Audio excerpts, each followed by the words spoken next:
Between the time when the oceans drank Atlantis and the rise of the sons of Arius, there was an age undreamed of. And unto this, Conan, destined to bear the jeweled crown of Aquilonia upon a troubled brow. It is I, his chronicler, who alone can tell thee of his saga. Let me tell you of the days of high adventure.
Hello, listener, and welcome to another episode of Conan Chronicles. Today, we're going to be taking a look at the 13th Conan story ever published, A Witch Shall Be Born. This is yet another of Robert E. Howard's tales, and it was first published in the December 1934 issue of Weird Tales magazine. Our story begins in the bedchambers of the beautiful queen Tamaris, the ruler of the kingdom of Kuran. The queen awakens from a nightmare and notices that her bedroom is unusually dark. Inexplicably, the candles in her chamber had been extinguished. As the queen stares into the darkness, a radiant circle of light begins to glow out from the blackness. As the circle grows, Tamaris sees a human head appear in its center, and what she sees horrifies her. The glow was more lurid, the head more vividly limed. It was a woman's head, small, delicately molded, superbly poised, with a high-piled mass of lustrous black hair. The face grew distinct as she stared, and it was the sight of this face which froze the cry in Taramis's throat. The features were her own. She might have been looking into a mirror which subtly altered her reflection, lending it a tigerish gleam of eye, a vindictive curl of lip. "Ishtar!" gasped Taramis. "I am bewitched!" Appallingly, the apparition spoke, and its voice was like a honeyed venom. "Bewitched? No, sweet sister. Here is no sorcery." "Sister?" stammered the bewildered girl. "I have no sister? Who are you?" she cried desperately. "What madness is this? Why do you come here?" "Fool!" gritted the girl between her teeth. "Can you ask? Can you wonder? I am Salome." "Salome?"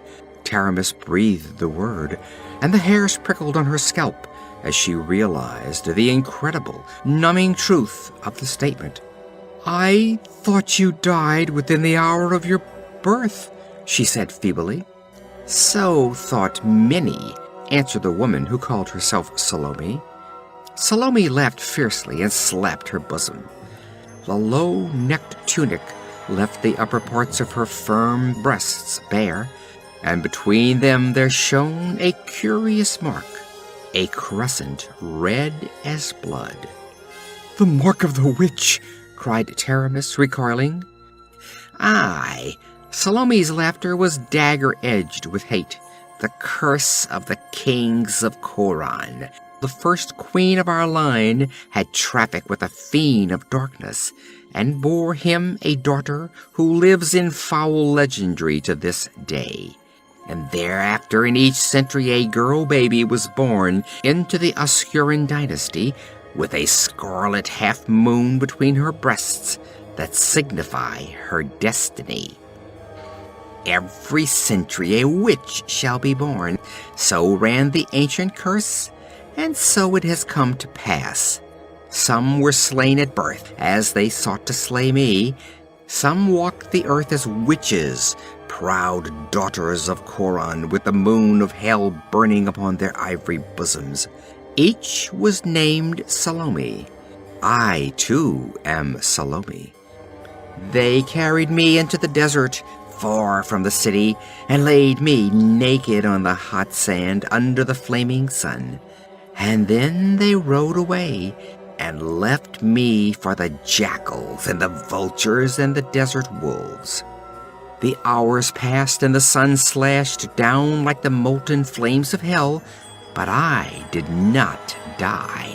The life in me was stronger than the life in common folk, for it partakes of the essence of the forces that seethe in the black gulfs beyond mortal kin. Then there were camels and yellow-skinned men who wore silk robes and spoke in a weird tongue. Their leader saw me and recognized the scarlet crescent on my bosom. He took me up and gave me life. He was a magician from far Kahitai, returning to his native kingdom after a journey to Stygia. He took me with him to purple towering Pycon, its minarets rising amid the vine-festooned jungles of bamboo, and there I grew to womanhood under his teaching. Age had steeped him deep in black wisdom, not weakened his power of evil. Many things he taught me. The evil witch tells her trembling identical twin sister that she had previously entered the queen's castle, cast a sleeping spell on Tamaris' handmaidens, and ordered the guard out of her wing of the palace. Salome says that she plans to seize the throne of Kuran for herself by imprisoning her sister and impersonating her. Prior to the events of the story, a Gothic rogue named Constantius and his band of Shemitish mercenaries had encamped themselves outside of Tamaris' city. Constantius had asked for the queen's hand in marriage. Tamaris had harshly rejected the proposal of this bloodthirsty man. Salome tells Tamaris that Constantius's presence outside her city's walls was her doing, and that she planned to accept his proposal and welcome him to rule the kingdom alongside her. The witch tells her that this night, the Shemites had been invited in by her to occupy the city. Salome then summons Constantius into the queen's bedchamber to rape Tamaris before she is locked in the palace dungeon. The scene then shifts to the perspective of Valerius, a wounded soldier of the Kurani Guard, as his sweet and loyal girlfriend, Ivga, tends to his injuries. He recounts to Ivga what had happened after, unbeknownst to him, Salome had taken her sister's place on the throne. She must be mad. Constantius's blue-bearded devils will be searching the quarters for wounded Kurani. They'll hang every man who has wounds to show he fought against them. Oh, Taramis, how could you betray the people who worshipped you? I was awakened by the noise of fighting in the streets. I looked out a casement and saw the Shemites cutting down people. It was just before dawn when our captain entered, and his face was pale under his helmet. The Shemites are in the city, he said. The queen came to the southern gate and gave orders that they should be admitted. We are ordered to assemble in the square before the palace, form ranks outside the barracks, and march. Leave your arms and armor here. Ishtar knows what this means, but it is the queen's order. Well, when we came to the square, the Shemites were drawn up on foot opposite the palace. 10,000 of the blue-bearded devils, fully armed, and people's heads were thrust out of every window and door on the square. She did not explain why she had brought the Shemites into the city so treacherously, but she said that as Constantius had control of a body of professional fighting men, the army of Kuran would no longer be needed, and therefore she disbanded it, and ordered us to go quietly to our homes.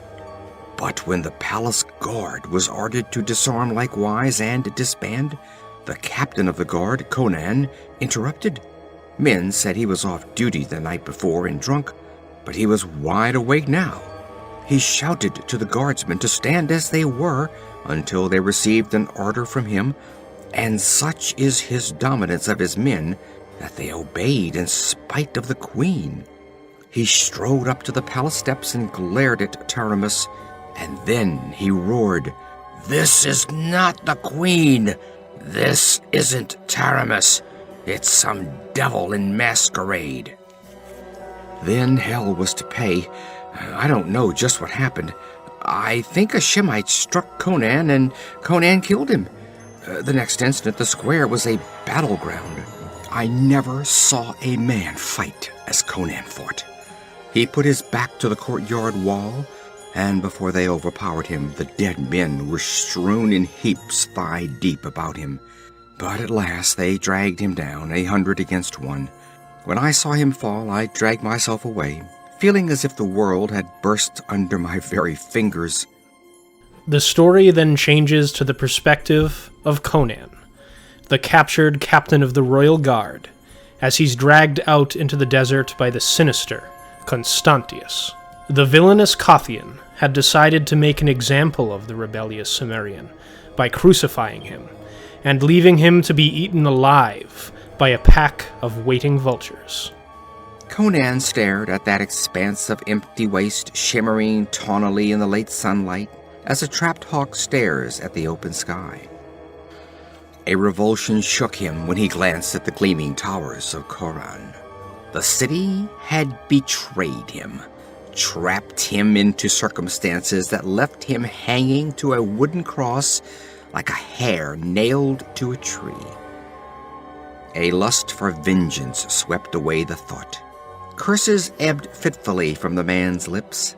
All his universe contracted, focused, became incorporated in the 4 iron spikes that held him from life and freedom.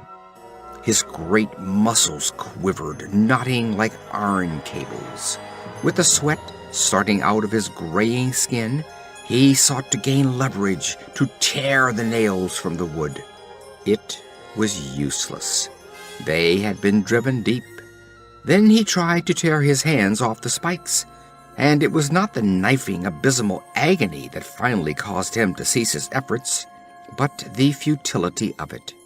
The spike heads were broad and heavy. He could not drag them through the wounds. A surge of helplessness shook the giant for the first time in his life.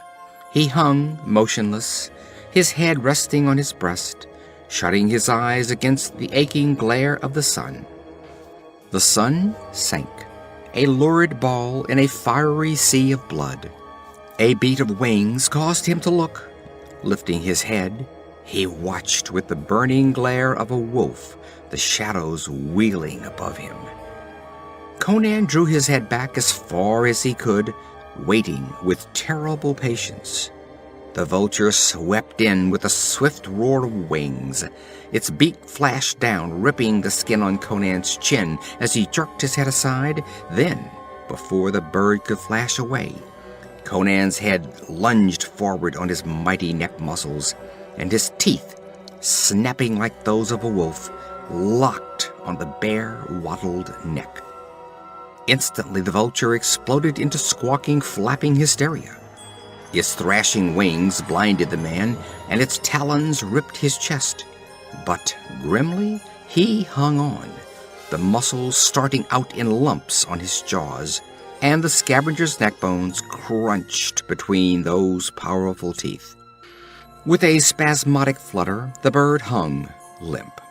Conan let go, spat blood from his mouth.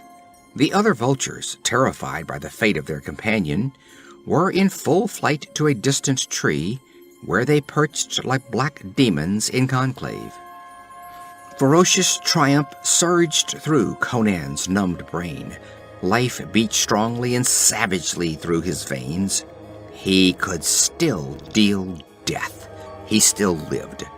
Every twinge of sensation, even of agony, was a negation of death. "By Mithra!" Either a voice spoke, or he suffered from hallucination. "In all my life I have never seen such a thing." Shaking the sweat and blood from his eyes, Conan saw 4 horsemen sitting their steeds in the twilight and staring up at him. "By Mithra, I should know this man." "Aye." It was the guttural accents of a Zuagir. "It is the Cimmerian who was captain of the Queen's Guard." Conan lifted his bloody head. "If I could come down from this beam, I'd make a dying dog out of you, you Zaporoskan thief," he rasped through blackened lips. "You are Olgerg Vladislav, the outlaw chief." "Aye, and once a hetman of the Kozaki of the Zaporoskan River, as you have guessed. Would you like to live?" "Only a fool would ask that question," panted Conan. "I am a hard man," said Olgerd, "and toughness is the only quality I respect in a man. I shall judge if you are a man or only a dog, after all, fit only to lie here and die. The dusk is deep. Here, take this axe, Jebal, and cut down the cross at the base." "If it falls forward, it will crush him," objected Jebal. "I can cut it so it will fall backwards, but then the shock of the fall may crack his skull and tear loose all his entrails." "If he's worthy to ride with me, he'll survive it," answered Olgerd imperturbably. "If not, then he doesn't deserve to live." Cut. The axe cut through. The cross reeled on its splintered base and toppled backward. Conan made his whole body a solid knot of iron-hard muscle, jammed his head back hard against the wood, and held it rigid there. The beam struck the ground heavily and rebounded slightly. The impact tore his wounds and dazed him for an instant. He fought the rushing tide of blackness, sick and dizzy, but realized that the iron muscles that sheathed his vitals had saved him from permanent injury. And he had made no sound, though blood oozed from his nostrils and his belly muscles quivered with nausea. The desert men remove the spikes from Conan's hands and feet, give him a horse to ride, and the Cimmerian escapes with them out into the desert dunes. After Conan's escape, 7 months pass. Salome and Constantius prove to be cruel and wicked rulers. Kuranians living in the countryside are forced by their new monarch, by the whip, to toil the fields of the kingdom like slaves. Exorbitantly high taxes are levied on the city folk, stripping them of all their wealth. Even the pockets of the wealthiest merchants of the kingdom in prior years are now empty. All of the women in the city who possess any semblance of beauty are taken advantage of by the Shemite soldiers or forced to engage in acts of sexual debauchery with the queen herself. To prevent rebellion, all of the young men of fighting age have either been slaughtered or sold as slaves in Turan. All those who remain in the city are strictly prohibited from keeping arms. Salome has outlawed worship of the traditional patron god of the Kuranians, Ishtar. All of the city's shrines to Ishtar have been converted into shrines of idolatry. All of the city's art that depicts Ishtar lies either defaced or replaced with images of evil gods engaging in all manner of sexual improprieties. Within the city's temple, Salome brutally sacrifices citizens to these gods at random. Since taking the throne, she has sacrificed 500 people of all walks of life, men, women, and children, to her devilish gods. It is rumored that the wicked queen has placed some sort of monster within the temple's crypt, to which she also feeds unsuspecting citizens. Meanwhile, out in the desert, Conan sits in a tent with the chief who had saved his life 7 months ago, Olgerd Vladislav, sipping wine and discussing their future plunder. "Once I was a hetman on the Zaporoska. Now I'm a desert chief. 7 months ago you were hanging on a cross outside Kuran. Now you're lieutenant to the most powerful raider between Turan and the Western Meadows. You should be thankful to me." "For recognizing my usefulness?" Conan laughed and lifted the jug. "I've earned everything I've won with my blood and sweat." "You fight like a regiment of devils," conceded Olgerd. "But don't get to thinking that you've had anything to do with the recruits who swarmed in to join us. It was our success in raiding, guided by my wit, that brought them in. There's no limit to what we may accomplish. We have 11,000 men now. In another year, we may have 3 times that number. I think we'll ride eastward and storm that Turanian outpost at Vizek, where the caravans pay toll." Conan shook his head. "I think not." Olgerd glared, his quick temper irritated. "What do you mean, you think not? I do the thinking for this army." "There are enough men in this band now for my purpose," answered the Cimmerian. "I'm sick of waiting. I have a score to settle." "Oh!" Olgerd scowled and gulped wine, then grinned. "Still thinking of that cross, eh? Well, I like a good hater, but that can wait." "You told me once you'd aid me in taking Kuran," said Conan. "Yes, but that was before I began to see the full possibilities of our power," answered Olgerd. "I was only thinking of the loot in the city. I don't want to waste our strength unprofitably. Kuran is too strong a nut for us to crack now. Maybe in a year." "Within the week," answered Conan, and the Kozak stared at the certainty in his voice. "Listen," said Olgerd, "even if I were willing to throw away men on such a harebrained attempt, what could you expect? Do you think these wolves would besiege and take a city like Kuran?" "There'll be no siege," answered the Cimmerian. "I know how to draw Constantius out into the plain." "And what then?" asked Olgerd with an oath.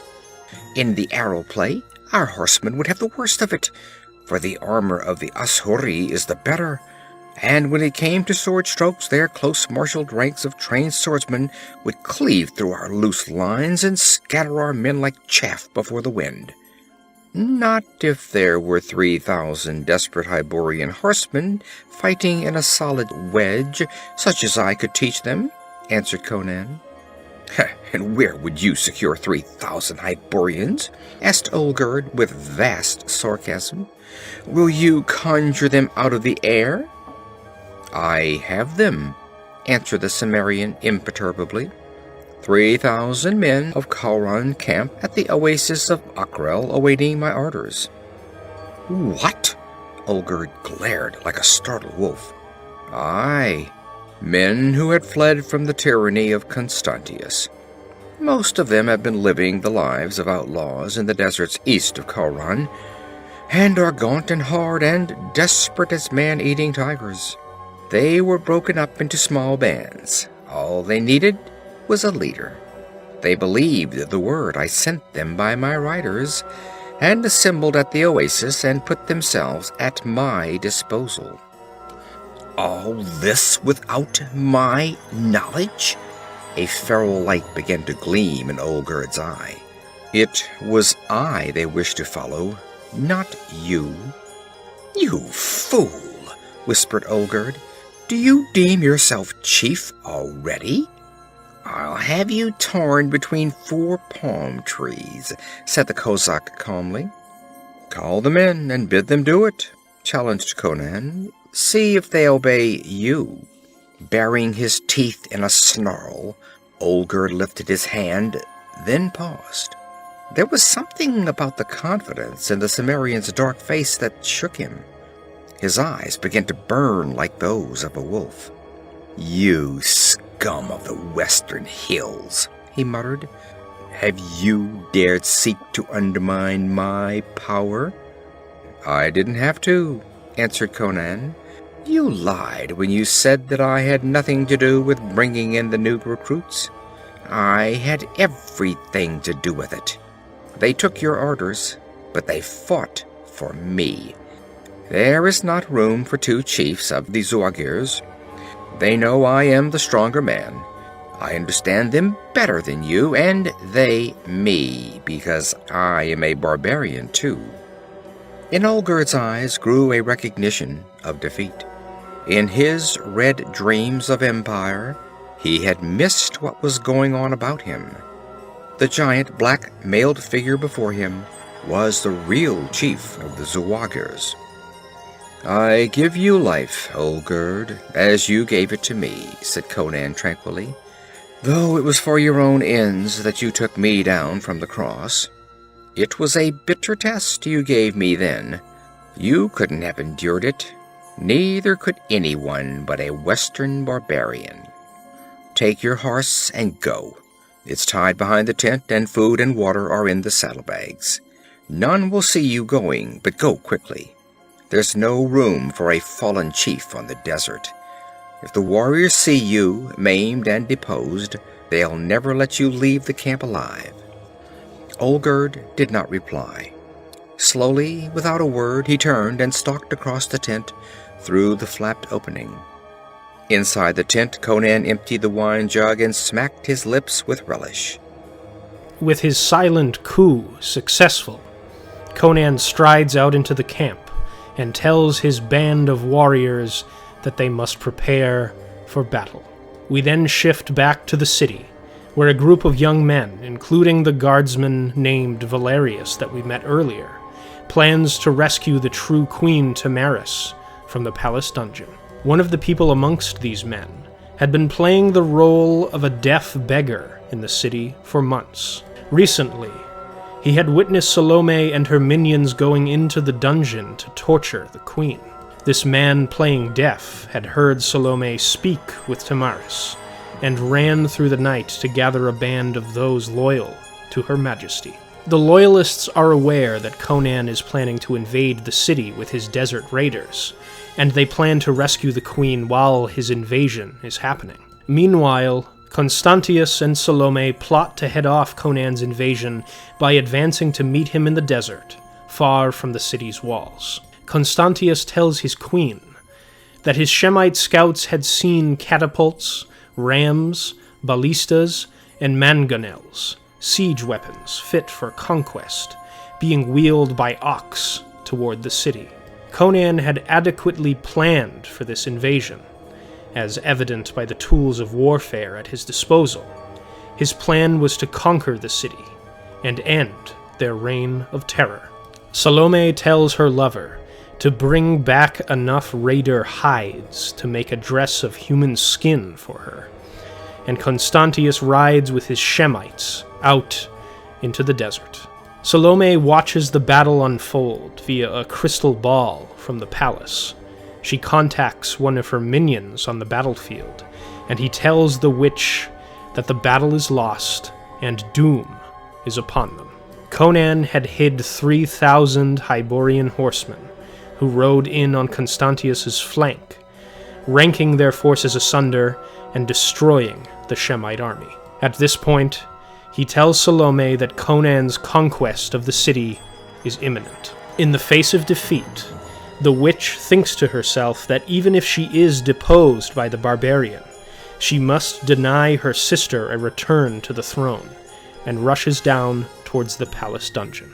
She is shocked to find the Shemite prison guard dead, and her sister's cell unoccupied. The noble Valerius had found Tamaris before Salome, and he was hastily escaping the dungeon with the queen in his arms. The evil queen catches up with Valerius, and orders one of her minions to wrench the queen from his arms. The minion bashes Valerius on the head with a blow that would have killed a man not wearing a helmet like his, and he hears Tamaris scream before he loses consciousness. Shortly thereafter, the dazed Valerius recovers from his temporary blackout. He starts to give chase, hoping to find Tamaris and rescue her before the evil queen sacrifices her to the demon she keeps in the temple's crypt. Valerius races across the city square and into the temple.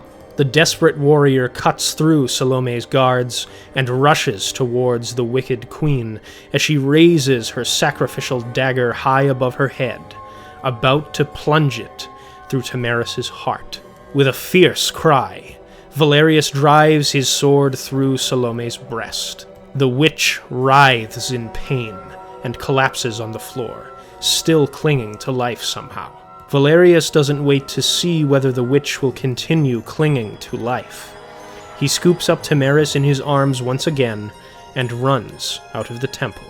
In the square, which is now crowded with Shemite soldiers and citizens curious about the commotion they had heard coming from the temple, Valerius shouts triumphantly from the top of the stairs. He yells, "Here is your queen," and the crowd gasps as Salome, Tamaris' identical twin, also emerges from the temple entrance, bleeding from her chest as Valerius' blade had pierced her heart. By all indications, the witch should already be dead, yet some evil, supernatural force still allowed life to course through her veins. The wicked queen screams the name of her demonic thrall that lurks in the temple crypt, Thog, and finally dies, tumbling down the stairs. The Shemites loyal to Salome scream that Tamaris is the imposter, and a fight breaks out in the square. The common folk descend upon the Shemites, unarmed, but filled with righteous fury at their oppressors and the evil witch they had supported. Then, suddenly, a strange shape emerges from the temple, answering Salome's call, and rushes at Valerius. Out of the gloom at the other end of the great hall, a vast dark form heaved up, came rushing toward him in gigantic frog-like hops. He saw the gleam of great unearthly eyes, the shimmering of fangs and talons. Before the Shemites could loose again, the doorway was blocked by a gigantic shape. With affrighted yells, the mercenaries wheeled and began beating a frantic way through the throng, which crushed back in sudden, galvanized horror, trampling one another in their stampede. But the monster seemed to be watching Valerius and the girl.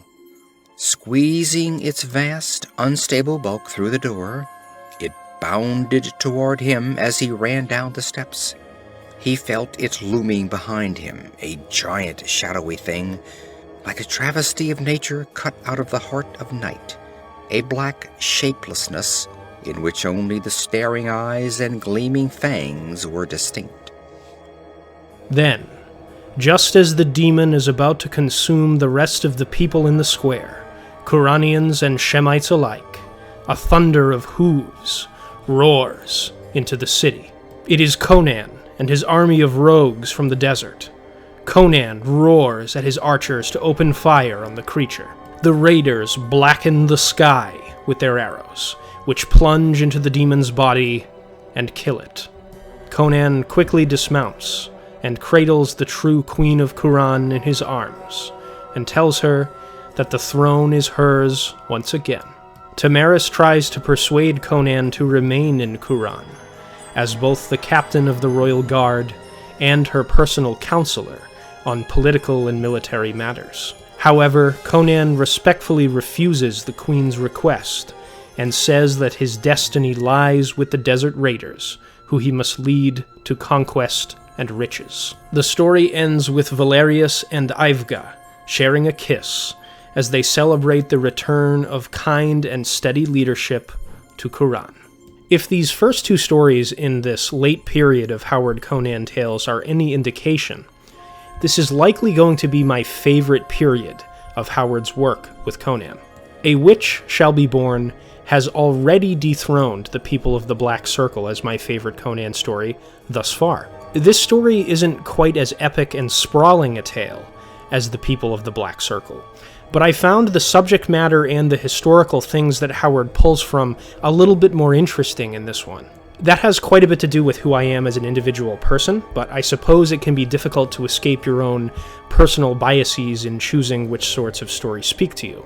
You see, I was born and raised in New England, the region of the United States that comprises 6 states in the country's northeast: Connecticut, Maine, Massachusetts, New Hampshire, Rhode Island, and Vermont. As a child of New England, field trips to Salem, Massachusetts, the town where the infamous Salem witch trials took place, were a regular part of my school's history curriculum. I've always loved horror fiction. Dracula and Frankenstein were 2 of my favorite novels as a kid.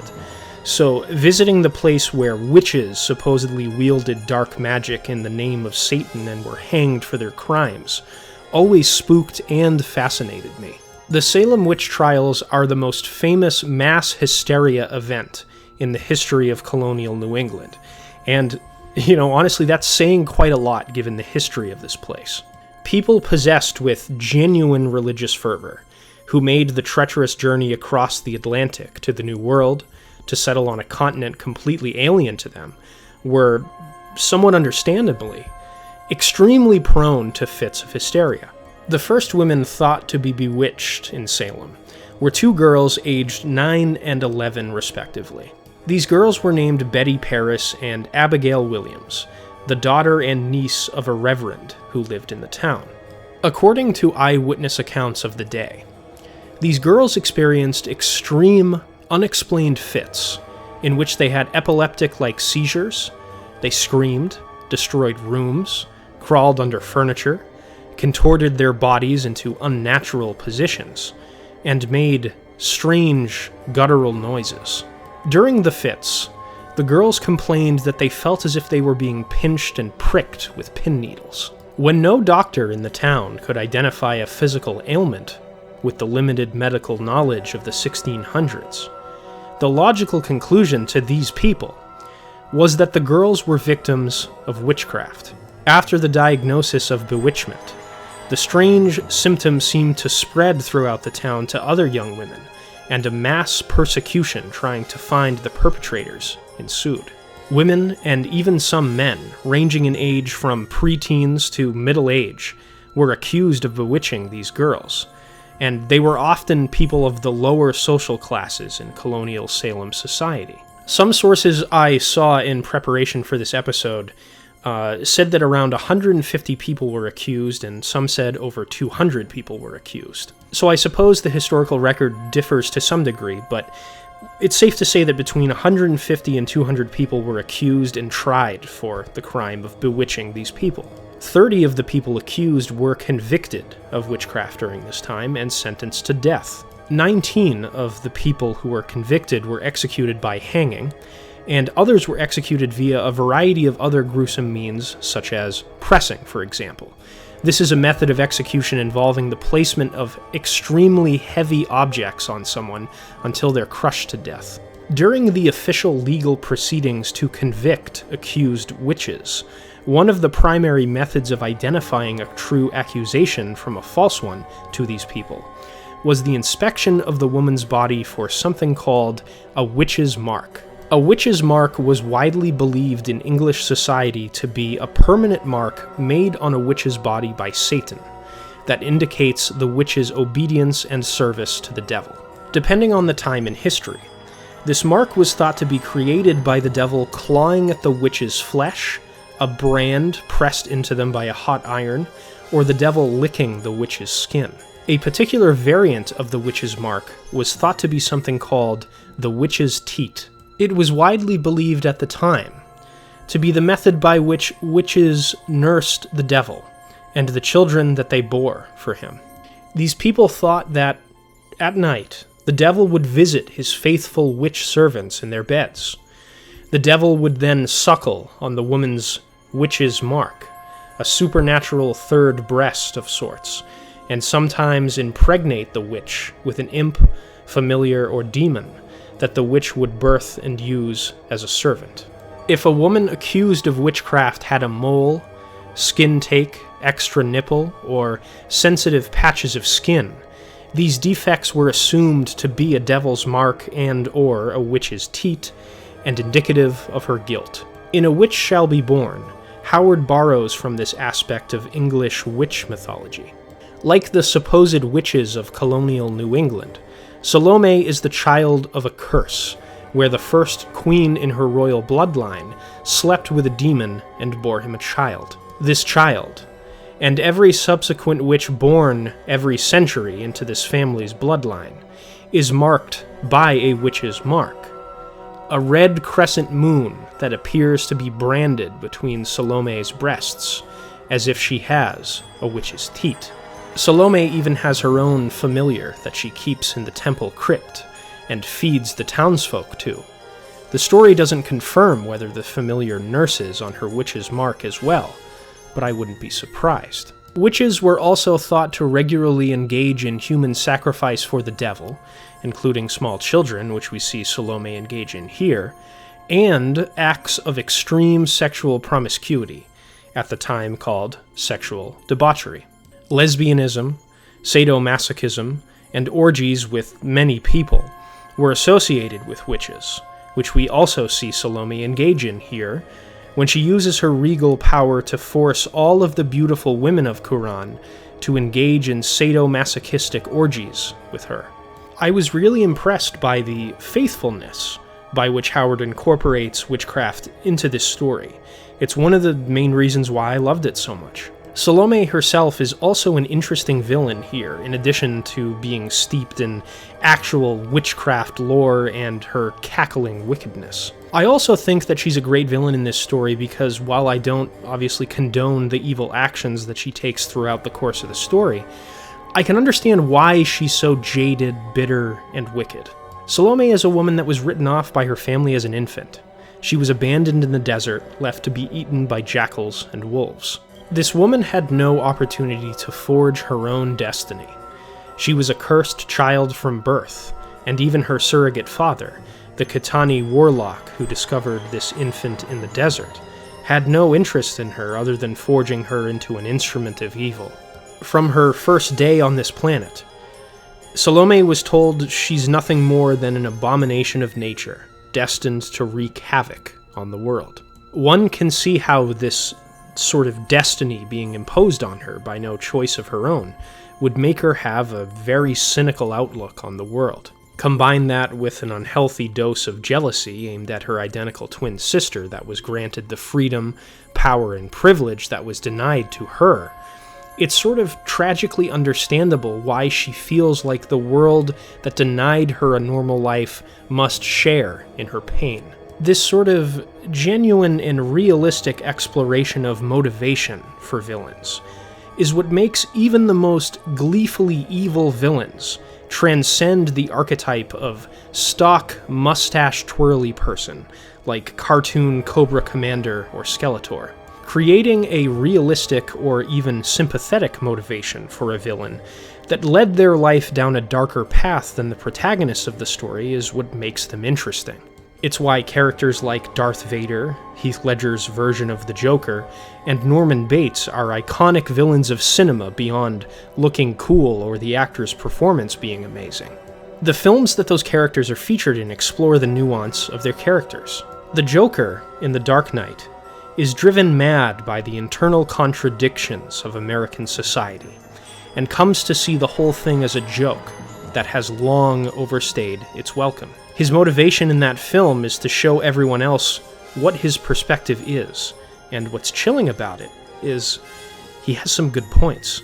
Darth Vader was seduced by a drive to power so that he could fix a society that he saw as dysfunctional, a society unable to exact true justice and create peace. By the time we get to Return of the Jedi, we see that Darth Vader deeply regrets the path that he chose, and believes that he is beyond redemption. Norman Bates is the victim of an extremely cruel and abusive mother. Her psychological torment caused the seemingly, on the surface, kind and sheltered Norman to develop an alternate personality where he takes out all of the rage and pain he feels out on other people in the guise of his mother.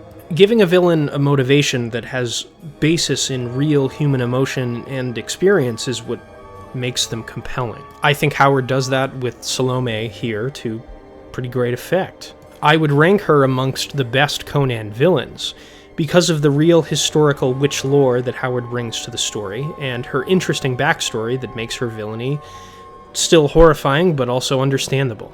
It's also worth noting that Salome appears in the second Conan film, featuring Arnold Schwarzenegger as the main villain. She goes by Queen Tamaris in that film, which is the name Salome assumes when she takes the throne as an imposter, of course. Her primary goal in the film is to resurrect an evil god named Dagoth via the acquisition of his horn and a human sacrifice. She's also shown to have magic powers, just like Salome, and is played with proper villainous gusto by Sarah Douglas, the same actress who played Ursa, one of General Zod's Kryptonian minions in Superman 2. Do you know who I am? Taramis, Queen Taramis. what do you want? I need your help. No. No. You don't know what I'd be willing to give you if you helped me. Look at the shrine. See what you are praying for. Show me the desire in your deepest heart.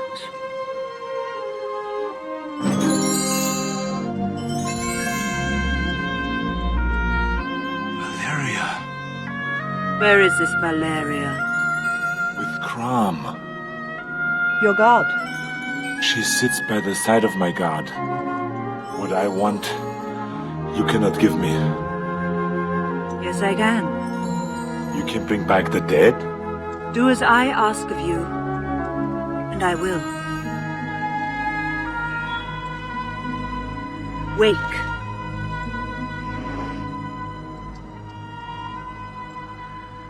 And remember, Tell me what I must do. soon.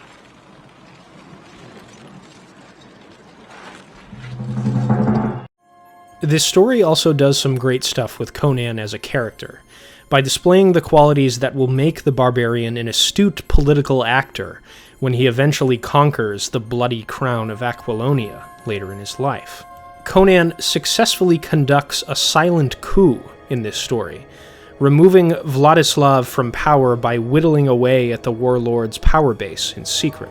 Conan successfully builds alliances amongst Vladislav's men, and demonstrates that he is a stronger and more effective leader than their current warlord with delusions of grandeur. Conan also shows success in rallying the spurned soldiers of Kuran, giving them a common purpose and forging them into an effective fighting force. These are all important qualities for a monarch to have. Conan connects with the men of his army on their level. They relate to him because, like them, he was forged in the fires of battle and lived amongst the savage, rural conditions of the Hyborian Age. He is no civilized man.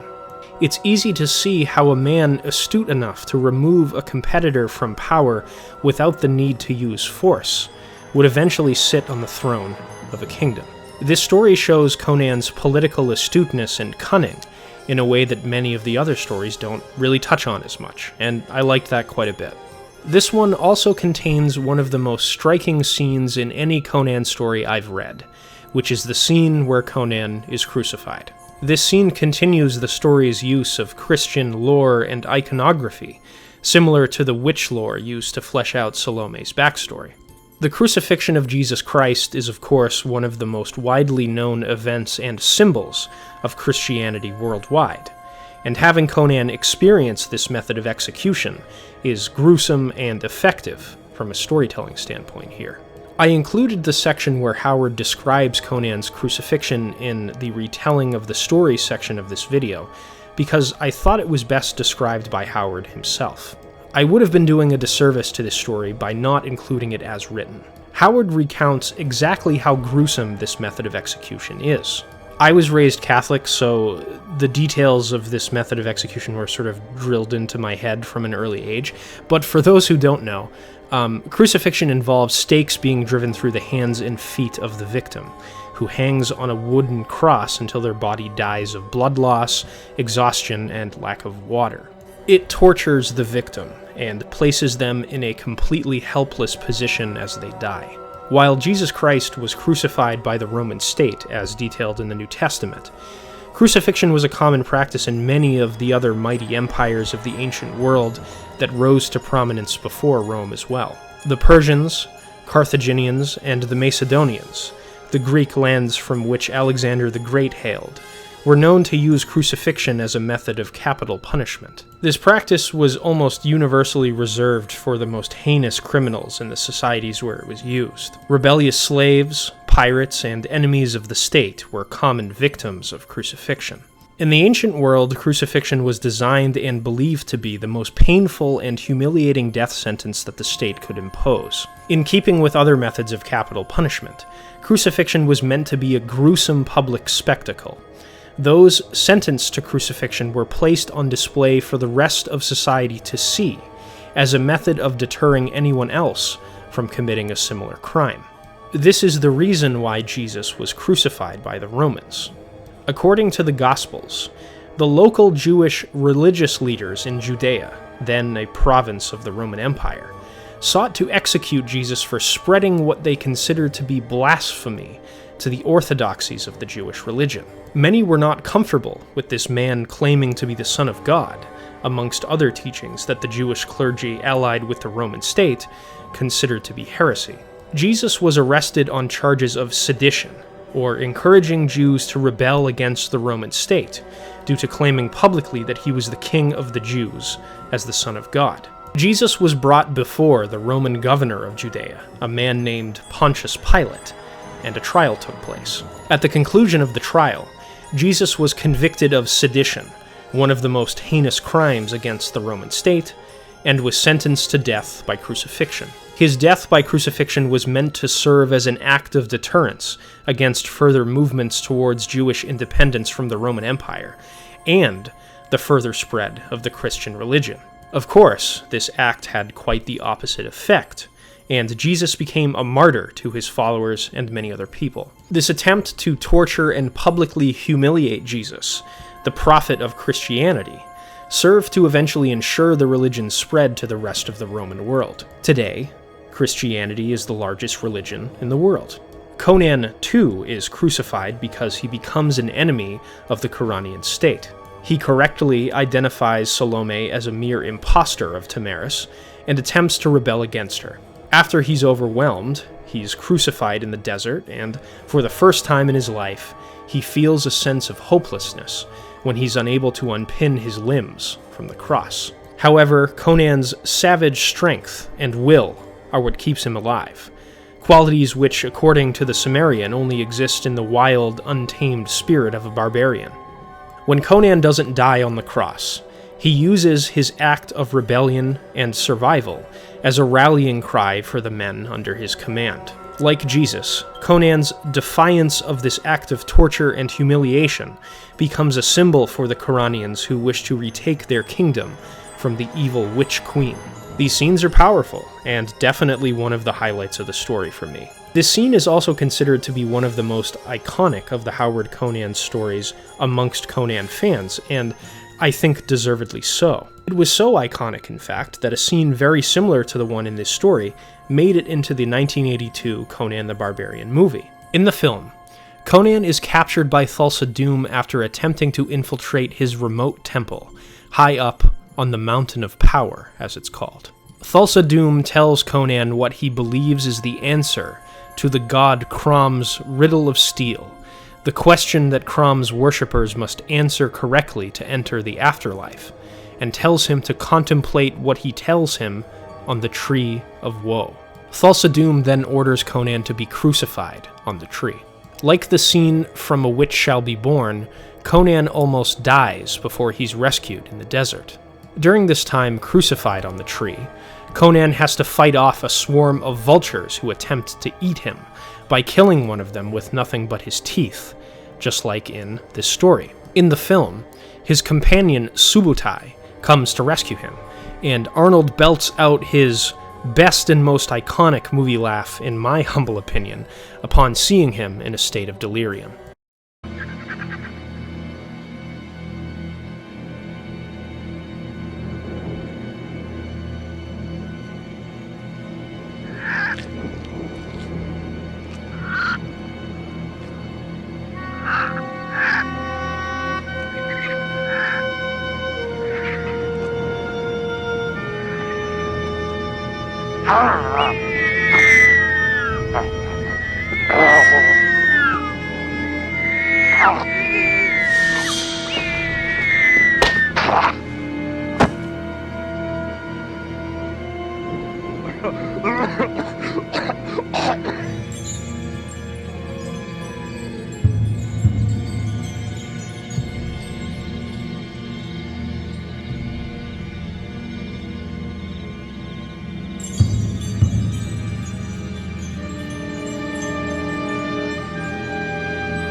The one criticism I'd make of this story is that the third chapter is a bit awkward. Howard frames this chapter as a letter of correspondence between Astraeus and Alcemides, two philosophers that appear to be the Hyborian Age stand-ins for Aristotle and Archimedes, two of the most famous philosophers of ancient Greece. Astraeus writes to his friend about what happens during Salome's short reign as the Queen of Kuran, and explores some of the cultural differences between the Eastern and Western nations of the Hyborian Age. You know, as interesting as I found the actual descriptions contained in this chapter regarding how brutal Salome's rule was, and the differences between the societies of the East and the West, these two characters who are corresponding appear nowhere else in the story. They have no impact on the plot, they have no actual dialogue with other characters in the story, and we know little to nothing about their personalities. They appear for the purposes of delivering exposition to the reader, and then vanish from the story when they're no longer needed. I'm not sure why these letters were some sort of correspondence between, let's say, Valerius, who is a major supporting character in the story, and someone he knows, but as it is, it's a little awkward. Despite that, however, I think this is definitely my favorite Conan story that I've covered on the show so far. Salome is a great villain. The story's basis in historically realistic witch lore is really intriguing to me, and Conan's character has some great moments to shine, displaying the character traits that will make him a savvy political actor in the future. I would highly recommend this one. Alright, so we've come to the end of my review and retrospective on A Witch Shall Be Born. I hope you guys enjoyed the video, and I'd like to thank you for watching. But before I let you go, as always, I'd like to say a few words regarding how you can experience this story yourself and support the show if you'd like. On all of my reviews and retrospectives, I always include a link to the audiobook that I excerpt in the retelling of the story sections of the video. This one in particular was a Libravox recording, so I'll leave a link to that in the description if you'd like to listen to a free audiobook version of this story. If you enjoyed this video, it would mean quite a bit to me if you subscribed to the channel, liked the video, and posted your thoughts on this story, my video, or anything else Conan related in the comments below. All of these sorts of engagements with the videos here on YouTube help Conan Chronicles get recommended to more people as they surf the internet looking for things to watch. Tons of videos are uploaded here on a daily basis, so it can be hard to cut through the rest of what other people are putting up. So if you could engage with the video as much as you can, that would definitely help. Thank you very much. I also have a Patreon set up for Conan Chronicles where you can support the show monetarily. Any amount you can chip in really helps. I'm going to be doing 2 episodes for this month because I wasn't able to get a Patreon episode up for April, so this will be a month where we're going to double up. We're going to have a movie commentary on both the original Conan the Barbarian film and Conan the Destroyer, so stay tuned for those, and if you'd like to get access to them, subscribe to the Patreon. Conan Chronicles is also on 3 of the biggest social media platforms. We're on Facebook, we're on Twitter, and we're on Instagram. So if you never want to miss an episode, get updates on the show, and see some awesome pieces of Conan artwork, check out these pages as well. With all of that said, the last thing I'd like to do before I end the episode is to invite you, dear listener, to join me for the next episode. In the next show, we're going to be taking a look at the 14th Conan story in publication order, The Jewels of Gwahlur. Until then, dear listener, I bid you farewell.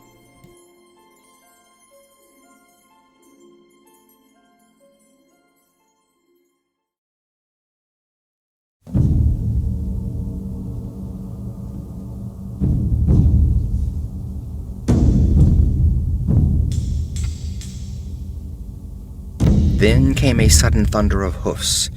A rout of Shemites, bloody and battered, streamed across the square from the south, plowing blindly through the packed throng.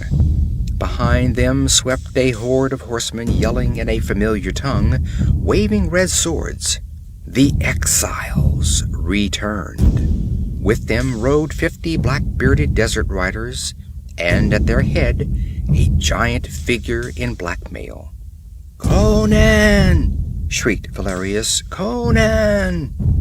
The giant yelled a command.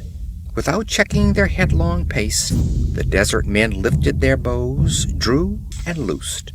A cloud of arrows sang across the square, over the seething heads of the multitudes, and sank feather-deep in the black monster. The horror collapsed and rolled down the steps, as dead as the witch who had summoned it out of the night of ages. Conan drew rein beside the portico, leaped off. Ripping a cloak from the shoulders of a soldier, he wrapped it about the naked queen. "Conan!" Her soft fingers caught at him. "Do I dream? She told me you were dead. It has been a nightmare," she whimpered. "Oh, my poor people. You must help me try to repay them for all they have suffered. Conan, henceforth counselor as well as captain." Conan laughed but shook his head. "No, lass, that's all over with. I'm chief of the Zuagirs now, and must leave them to plunder the Turanians, as I promised. This lad, Valerius, will make you a better captain than I. I wasn't made to dwell among marble walls anyway. Not all men seek rest and peace. Some are born with the spirit of the storm in their blood, restless harbingers of violence and bloodshed, knowing no other